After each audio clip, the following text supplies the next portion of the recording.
I'm here because Alan's here. And I don't know, I think many of you guys, you look at his newsletter and stuff. My introduction to him started about probably 3.5 or so years ago. Would it be about three, maybe 3.5? And I remember exactly on the highway where I was driving when I was having the conversation with Alan, because he seemed particularly unusual to our sector.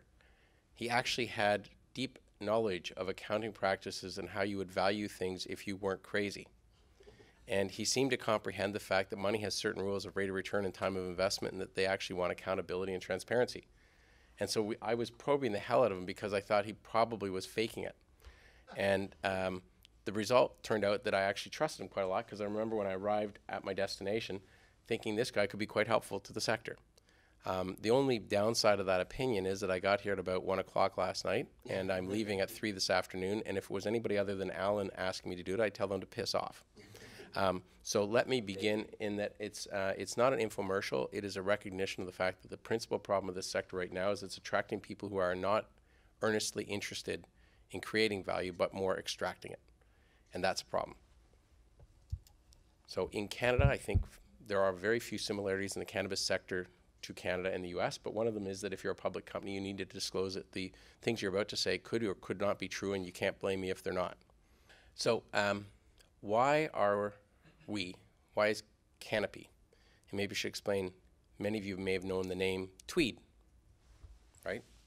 Tweed did not disappear. Tweed has always had the purpose of attracting customers, people who want to have an open dialogue about why they think they could use cannabis, what benefits they expect to have.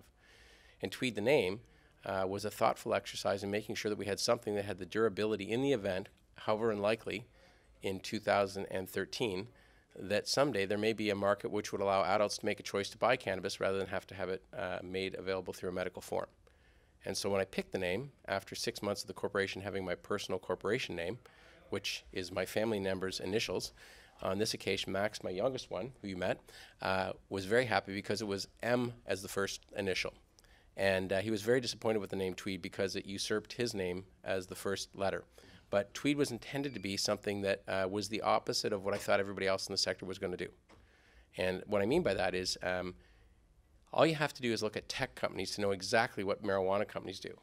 So if you're going to grow cannabis and you're in Canada, that has a screaming, they're going to use the words or the letters can. And so I said, I'm not doing that. And I'm going to make sure that it has no green cross, because if you're going to use the catalyzing energy to create a name and a brand today, I don't want to have to do that again in 3, 4, 8 years whenever adult access would occur. So I wanted it to have legs. And I wanted it because you can't advertise. Tweed had to have a name which meant therapeutic weed or a nice fabric. Now it caught on, was going great, and all of a sudden I started buying things. And so I'm up here talking as Canopy Growth, because if you're going to aggregate a bunch of brands under something, you should put them under a canopy. And the canopy is the entity facing the capital markets and has the purpose of holding brands in very crisp, precise ways. So part of the reason we're here is we're a bit thoughtful about the idea that there might be a tomorrow. And if there's going to be a tomorrow, you should probably do a lot about it today. And you should have brands, and you should recognize that people like to buy things that they know the name of, that they expect something from, and that fulfills it. They don't like buying a bag of flour as much as they like buying a baked good. They don't want to have ingredients, they want to have outcomes. And so from day one, our purpose has been to establish a very scalable base, but that was a necessary evil in order to move vertically up. And once you start thinking about that as a tech person, you don't actually try to be like the very best company in, like, east corner of state X. You actually try to be the best company, which means global, which means scalable. And so when you're putting everything together at the beginning, you think, how is this database scheme going to stretch out across all platforms to keep track on a chain of custody basis of everything we have? How are we doing our accounting systems? So from day one, before I had anything, I had Deloitte as an accountant.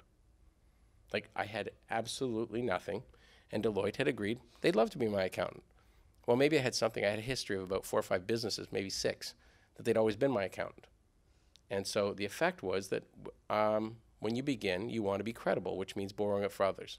And you want to scale, which all of a sudden means the world comes knocking. And so when I began this, and I said, what's going on in the world? In 2014, there were 4 countries in the world that had something going on, and at least 3 of them had very little, right? So you had Israel was sort of a something, but they weren't sure whether they wanted to tell anybody. You had Uruguay, which still a bit of a riddle to me. And you had Mississippi State University producing cannabis legally. And then you had Canada. And Canada actually isn't well understood in that we've had legal cannabis in Canada. It has been legal since 2001 at a federal level. And that's because the Supreme Court said you had to let people have it. So the idea that we're going to legalize it in 2018 is actually misstating the current circumstance. What we're going to do is change the attributes under which you can gain legal access, but it's been legal for a long time. And the reason that's relevant is all these guys have been learning and copying from the public policy that comes out of an experience base that began in 2001. And if you leave a bunch of bureaucrats in this room by themselves and say, come up with your best idea, it's going to be pretty quiet. But if you actually make them interface to a whole bunch of friction, challenges, real life experiences, and say, what did you learn over the last 12 or 13 years? That really does inform the next generation public policy, which we're under right now. And so I would suggest that if you look at Canada, the reason Canadian companies might be good ones in the world is because public policy is what guides how this works. And good public policy gets copied because bureaucrats' biggest goal is not to be embarrassed anywhere on the planet. And so if they can amend it to be a little German or a little Dutch or a little bit more Brazilian, then they're pretty happy. So all that harangue to simply say that what we're now in the business of really is making sure that cannabis isn't lost. And Alan, I don't know what we should do about that. Probably it's an indication I'm going too slow. I promise to speed up. But what you'll find is when you're trying to determine where you invest, I would first look at public policy, see if it has a framework similar to this, to see if the capital markets can understand the business model. If they can understand the business model, then they're going to be attracted to, which means the valuation opportunity grows, which is why an opportunity in places like, I don't know, most of Europe probably has a higher degree of certainty of an upside than many of the states in the US. And it's really just about public policy, transparency, and the ability to access capital so that they can become big and global. So this is kind of what's going on in process, and we're playing in about 6 of the countries right now. And Alan, if that's your computer, it was almost broken. So let's just use this. I think every estimate of how big the market is should simply say it has the potential to be probably the single biggest capital markets transformation over the next 3 years as an economic opportunity has ever hit the capital markets. And I don't think that's overstating it, but if you really look at the implications on the pharmaceutical, alcohol, black market, it is massive.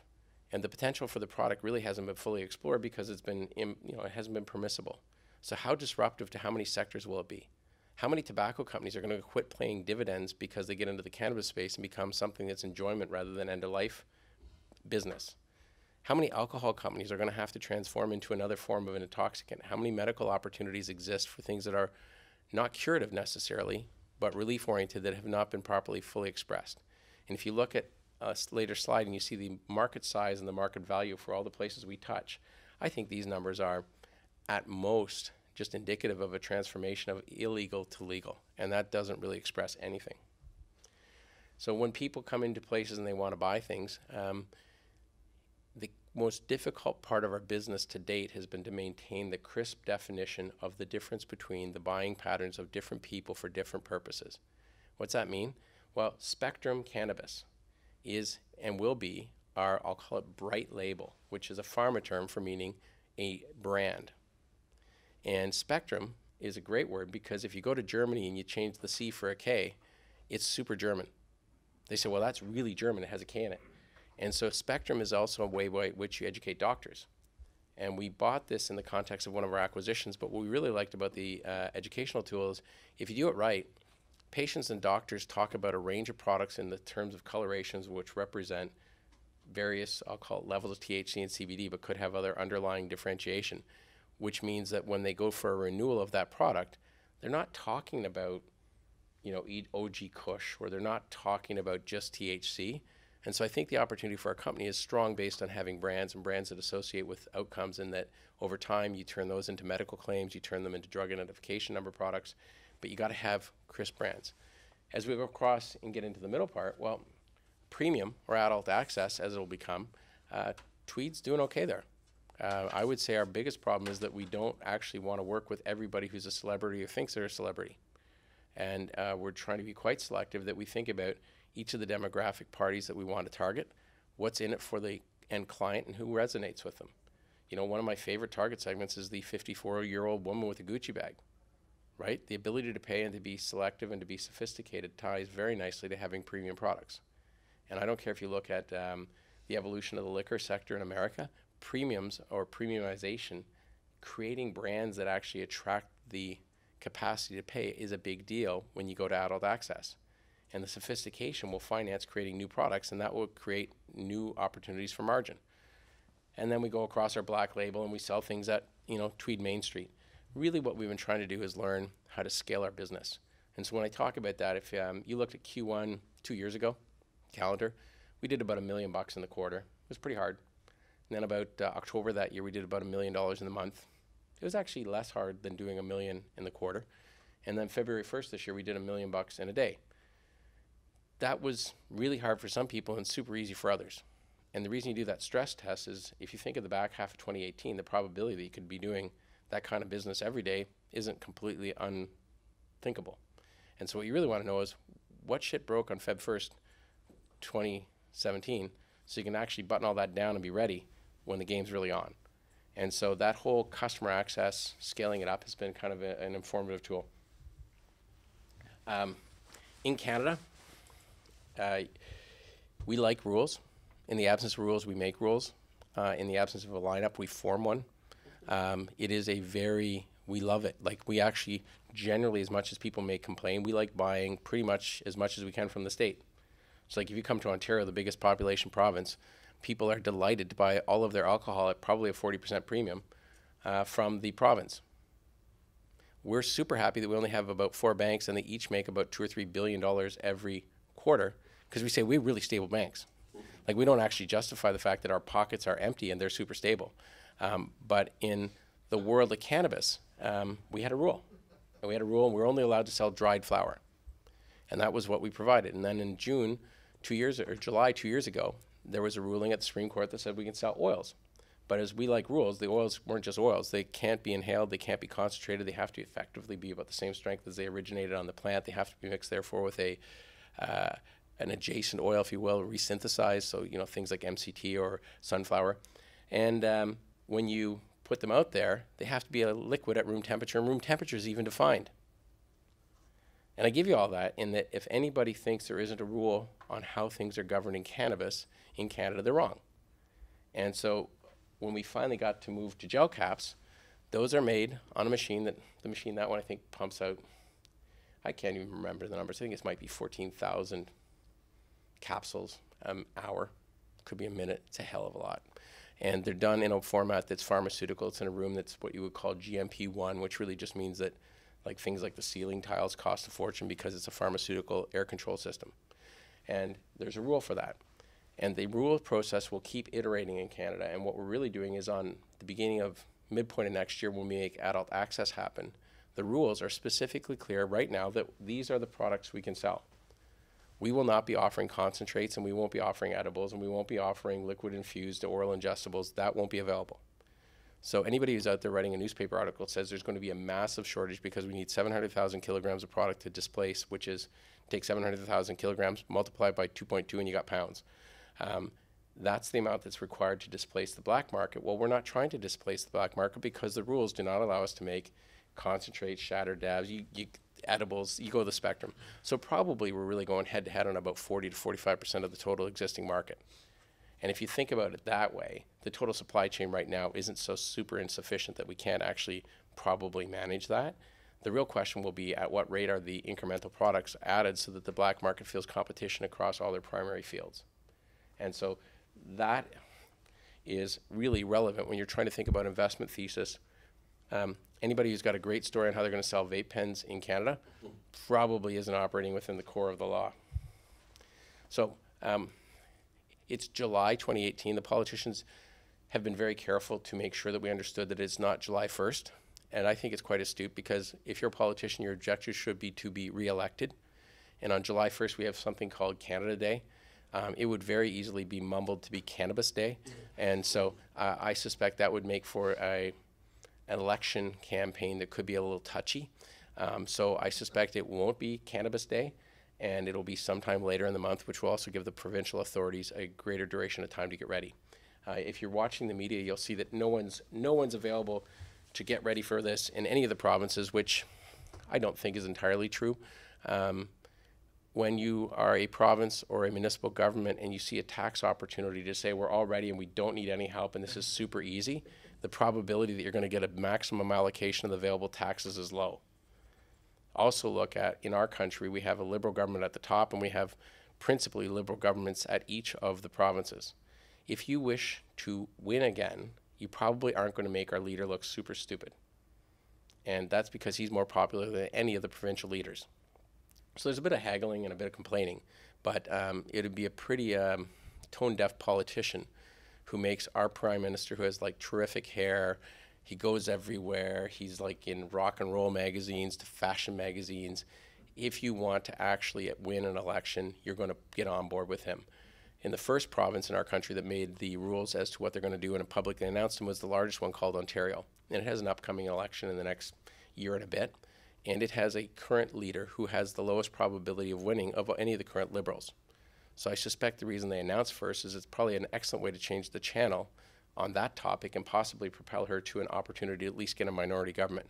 And so it always comes down to power and money, and I think they're ready. I think you just have to not get too caught up in what's said versus what it means. We, in Canada, our constitution describes the production and distribution of beer. True story. Now that's probably because at the time we had some guys like Labatt's and Molson's who were already by that point in time fairly relevant actors in our country. And so you can imagine when the constitution of a country is written and those people have influence, they make rules that say you can't take beer over the border. Why? Well, because I'm in this province and you're in that province. Yeah, good rule. And so the participation of the provincial authorities in the management of alcohol has been since the inception of the country. And so anybody who says that they're genuinely surprised at the participation of the provinces in the control of another intoxicant under adult access probably hasn't done a very good study of what's occurred in our country since 1867. And so anybody who finds it shocking, I am a bit disturbed at their absence of effort to comprehend what's gone on. The second part is that each of the authorities in each of the provinces actually are heavily unionized. And in Canada, that means that they have quite a bit of sway. And so if you were going to go to a process that excluded them, that might be difficult. And so the only province in our country that doesn't have a purebred system that way is in Alberta. And they're struggling with what to do a little bit. But for the most part, I think setting up a national distribution capability so that you're representing yourself in the primary provinces, because another little thing happens is if you make beer or wine or distilled spirits in Canada, at the premise at which you produce them, you're also allowed to sell them. And you have tasting rooms and reasons to come on tour. And I think that might be a terrific good idea for cannabis. And I think if you owned what used to be the Hershey Chocolate Factory that had about 300,000 to 400,000 people come every year, and the last time they came, the guy that came was with his grandparents and he was about 11 and that was about 8 years ago, means he's about 19 now. And it means that there may be a reason people would want to come back to venues, which is about brand building, which is about a narrative, and everybody buys into a story. Because we don't actually buy products. We buy products to fulfill a whole storyboard of expectation. And so I think that you're going to find that having a national platform may in fact have a series of benefits, including the ability to support each of the provinces with rapid fulfillment into their stores or whatever they choose to do. We do another, so underneath the canopy, it's not for an absence of discipline, but I believe I have 32 distinct corporations operating under the canopy. Alan Lass, it is, I'm extremely careful not to accidentally create one because I actually have to keep track of them all. And the reason they exist is each venue which has a license under the rules, and there's a rule for everything, has to have its own corporation, has to have its own directors and officers, and they have to be security cleared by Health Canada. We have operations in a variety of countries, about 6. Each of those have to be a separate corporation. And then I created a bunch of corporations that had to have alignment with investors because the people who are investing in Canopy expect to see an accelerating stock based on a pure play cannabis. People who invest in Rivers are looking for more like a, I'll call it a real estate rate of return on a premium. And so what Rivers was about was aligning our objective, which was to have more cannabis available to us without having to own assets that were of not the shape, size, or purpose that we wanted, but we wanted the cannabis. And the people who have those assets have a problem, which they needed capital and they didn't understand how to spend it well, which is why they needed money, because the last money they spent didn't get them all the way there. And so what this thing does is give you both capital and guidance. And suppose you thought your venue, if licensed, was going to produce 1,000 kilograms, 2,200 pounds. And what we make a deal is that we'll fund you, but we get the first third or a minimum of 333 kilograms. If we're aligned by the fact that I get a third, so if I can actually make your asset produce 1,200 kilograms instead of 1,000 kilograms, we all win. So I don't have any disincentive to dick you around and try and find a way for you to be unsuccessful so I can be more successful.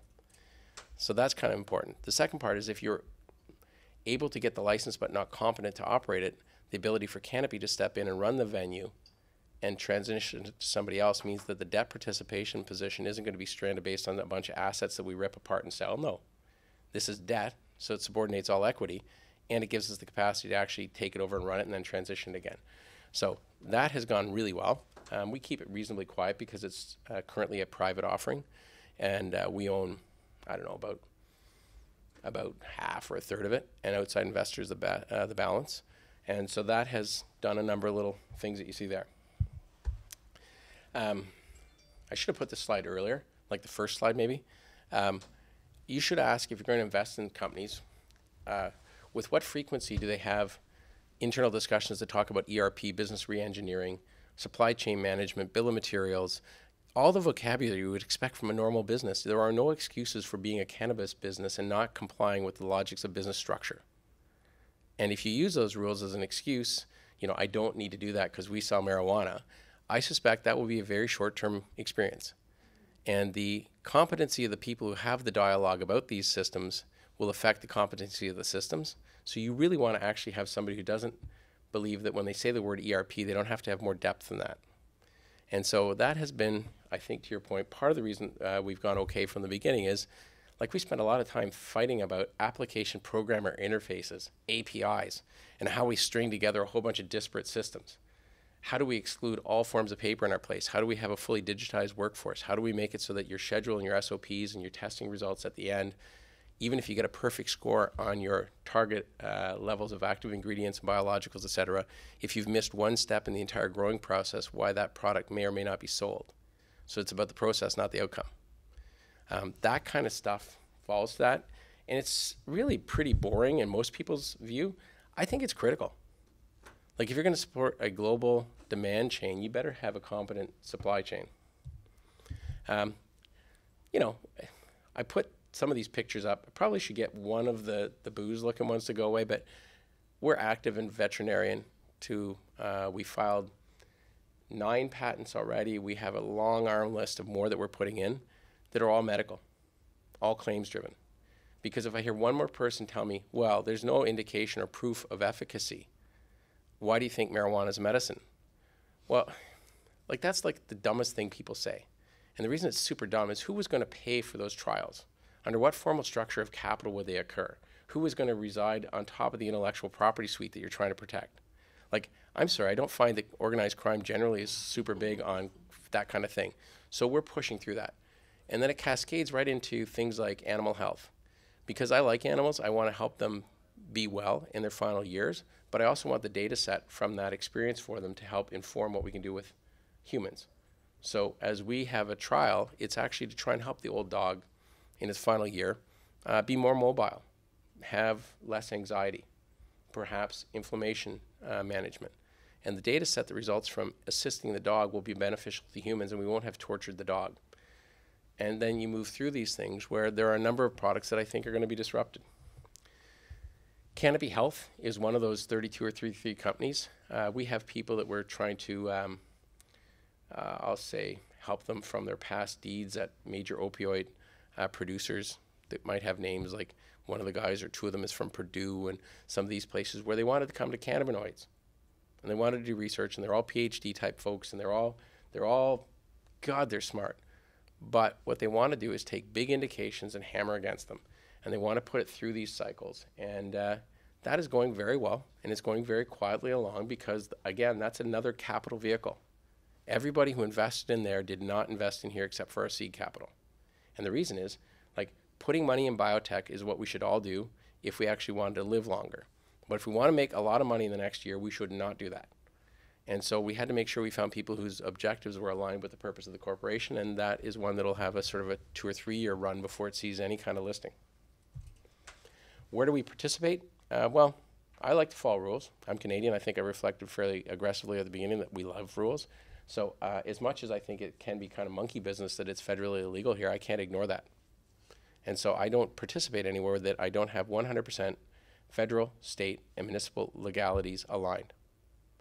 Like even if the municipality in a foreign jurisdiction said, we don't want you here, okay, we'll go somewhere else. But we have to be in compliance with the laws and supportive. So if the municipal bylaw says you can't grow pot in that building, okay, won't do it. And so that is part of the way you become a larger company, is to actually follow rules. Why does that matter? If you're running a major investment fund in Boston, do you wish to defend your investment in a company which does indirectly for you that which you could not have directly done yourself? No. So they're not going to put their money there. And so I think over time we're going to find that there's a very clear, structured capital market division between rule followers and non-rule followers. And as that occurs, the cost of capital for me is going to go down. It means that my dilution to you is going to go down, which means my ability to accelerate on a basis that is beneficial to both of us improves. So the reason I like these rules isn't because I'm tough on anybody. It's just I don't like when my cost of capital is unduly high. So we're in a bunch of places, a bunch more to come, I bet, because if you just watch the international news, like God, who would expect Ireland to set up an office of medicinal cannabis? You know, there are every jurisdiction around the world looking at this that actually has rational actors. Yes, sir. What are you doing in Australia? There's a group called AusCan, and they ran around, I think, quite a bit of the places, including Canada, and they looked at a bunch of the companies and said, if we were going to give somebody 10% of our company to help sit on our board and give us advice, who would do that to? And they chose us. And so, yeah, it seemed like a great thing, but then I realized, I don't know if anybody's ever really carefully looked up where Perth, Australia is. Fuck, it's like like if I was able to drill a hole directly through the earth from where I live, I would pop out within about 8 miles of Perth, Australia. So when they say we're going to have a board meeting at the Jollaloop golf course, do not make it a day trip, which is what I did last time. That is a very unwise thing to do. But the reason we did that is I didn't yet want to participate in the market directly, because they have had in Australia none of the history that we have had in Canada since 2001. And so what I find with the market is it's still really weird. Meaning, like each state has a discretion as to whether or not a doctor can be certified. The federal level of certification is still caught up on CBD. The ability to actually scale and export isn't great because export markets are come and go. So I like to see these things before you deploy a lot of capital. I can get pretty excited about a lot of capital in the places that are, you know, big European centers. So that's been more an opportunity to participate and observe. And I think it's a good company, well run, well organized. I'm just not sure that the market's actually a market as soon as Canada became. So the good news is, and many people have been to some of my presentations before,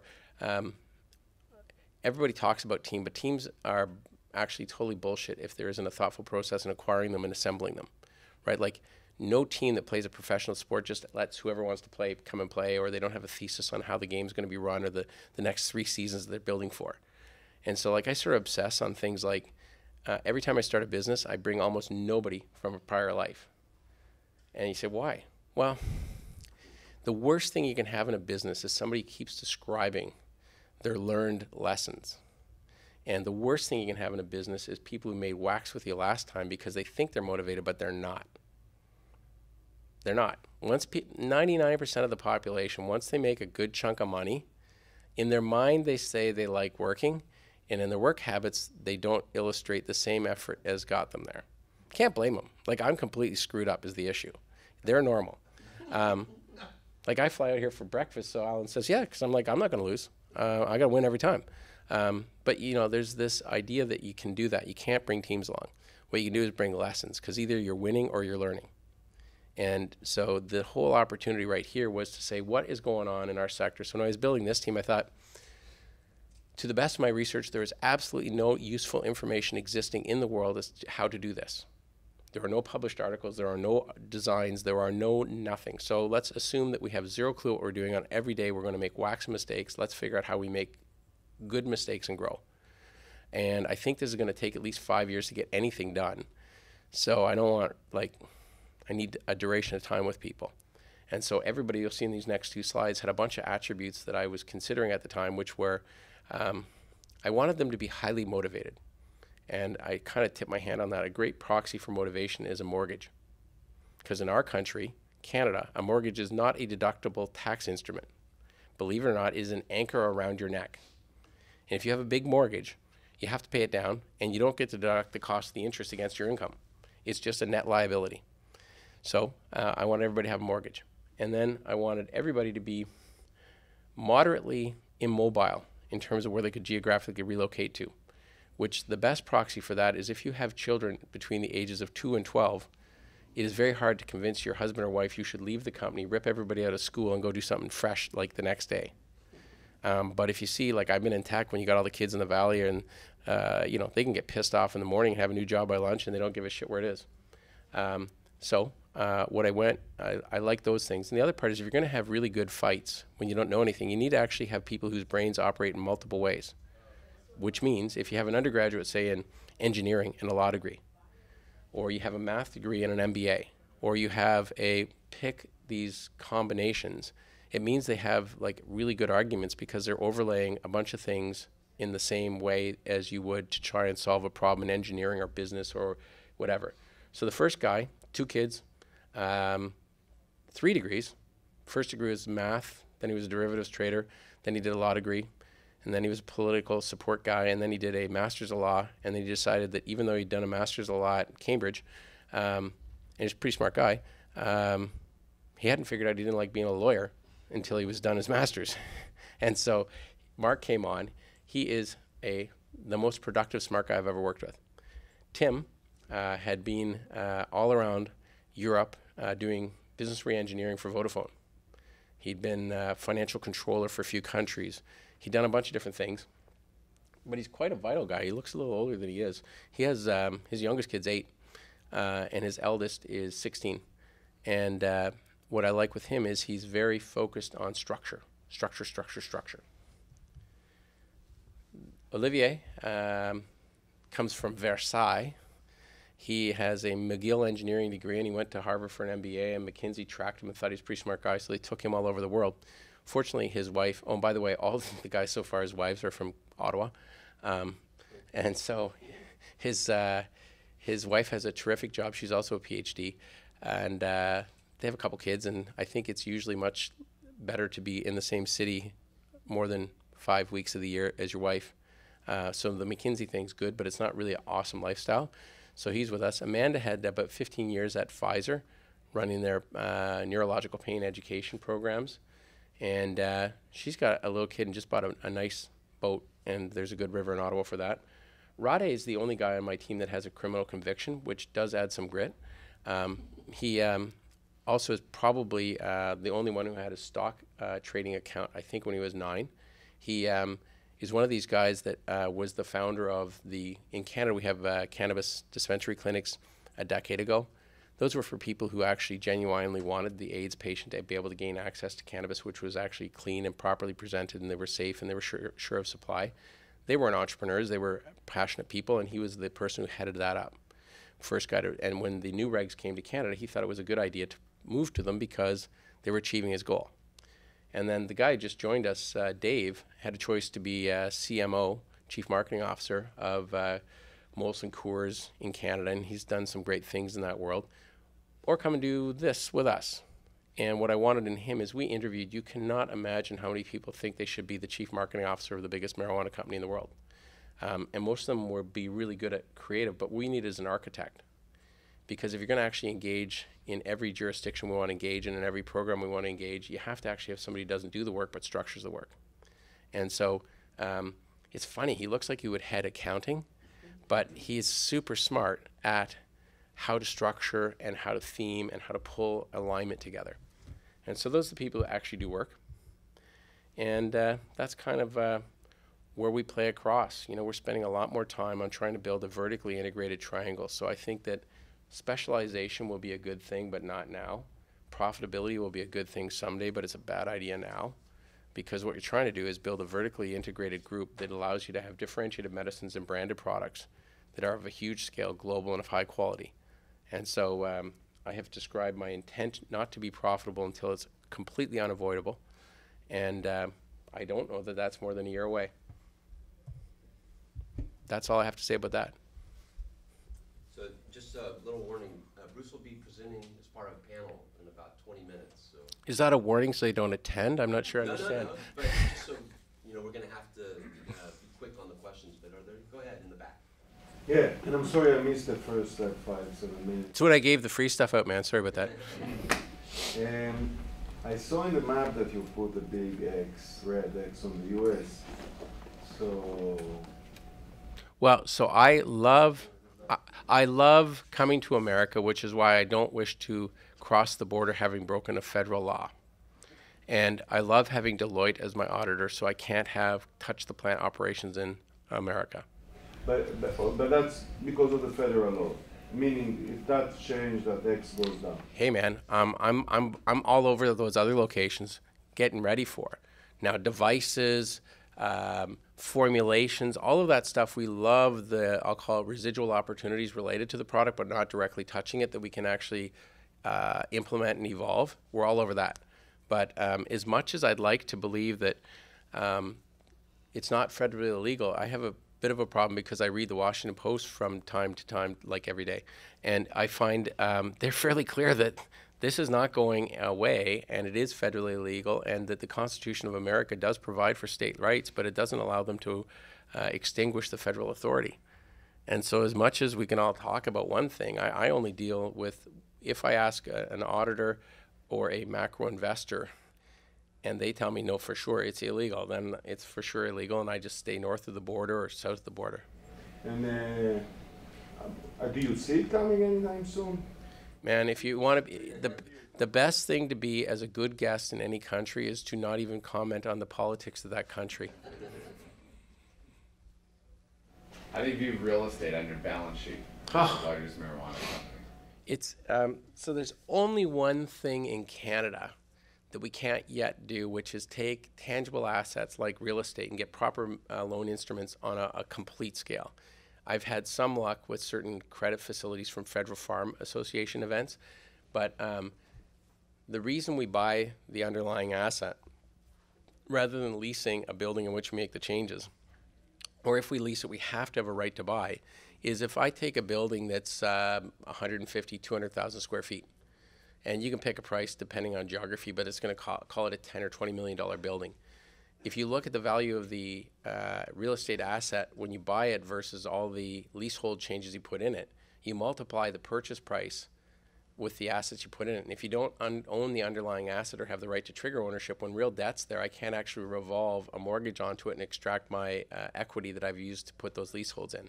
And so a long harangue, but you have to have access to controlling the underlying assets, or you can't actually leverage them when leverage will occur. And I bet in Canada, those banks I described taking $2 or $3 billion a quarter, they're all going to be knocking on the door of all the cannabis companies on or about August 1st, after it goes nationally legal for adult access. And then we're going to have these revolver instruments where you can probably roll over $200 or $300 million of tangible assets into debt facilities at like 4 or 5% normal covenant kind of stuff. Cheap money. Well, I can right now take you on a tour of my place and tell you how many shares the doorknob cost. It friggin' kills me. I had a question about distribution. You talked about the ability maybe to have factory tours across the province, but would you open stores in BC if you're allowed to? If there's a rule and we can follow it, you know we would do it. Anybody's dream is to be Lululemon or Apple. If you can vertically integrate to the point of transaction with your customer, you have the data, you have the control for feeding back into your whole production system, every consideration that you'd want. And so it's half the time not even really about margin, it's about future margin. And so I love that idea. But if I'm a government, most jurisdictions in Canada have had a pretty good long history of the private sector selling cannabis. That's what they're trying to stop. Like, you'll take it if you get it, but you're not going to get I'm always at the front of the line. I'm just not sure that line's going to form really fast. it. And British Columbia, as your example, will be the last place in Canada that does anything about cannabis. I've been telling you that for 2 years, right? There's no chance they're going to have a meaningful, organized way to deal with cannabis in British Columbia for sure. And the reason is most of the illegal production occurs there. They have a new government which has a couple of folks in charge that have never been in government before. And there's a strong correlation with the dispensary business and the voter base of the people who are now in government. And so if you take and follow the federal program and you start putting pressure on those guys in British Columbia who are growing it, the problem is everyone knows Vancouver's booming. The rest of the province is doomed, right? The rest of the province lives on cutting trees down or digging holes. And if you go and yank all of that production out of the valleys north in British Columbia, it'd be like shutting down marijuana production in Humboldt. How many Ford dealerships and Chevy dealerships are going to close right after that? A hell of a lot. Well, it's that bad or worse. Yes, sir. Curious, if you could fast forward 5 or even 10 years, which of the different parts of your business do you think will be the biggest? Oh, I think with absolute certainty, medical 3 to 5 years from now will have a bigger total revenue stream off of it than the adult access business. And I think that the branding and the medical definition of the products on adult access and medical will be the complete differentiators, and everything else will be a subordinated supply process. And the reason medical will be bigger is globally it's going to be a more opening, it's the initial act. And so anything that you can establish a medical definition, an efficacy, a claim of efficacy, a combination of devices and ingredients, that's going to turn into intellectual property that has grounding in science that carries very quickly into all the other geographies. And so I'd be quite surprised if on a gross and net basis, medical isn't the most substantial portion of the business a few years out. How about international versus domestic? Well, Canada, like we have no people, right? We have 35 million people. Germany has 82, 192 million in Brazil. You know, there are more people in the Nordic states of Europe, I think, than there are in Canada. So the opportunity to have a meaningful business outside of Canada is pretty good because, like, we don't have any people.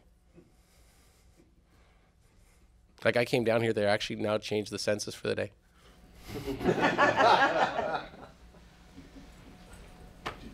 You touched on with the real estate.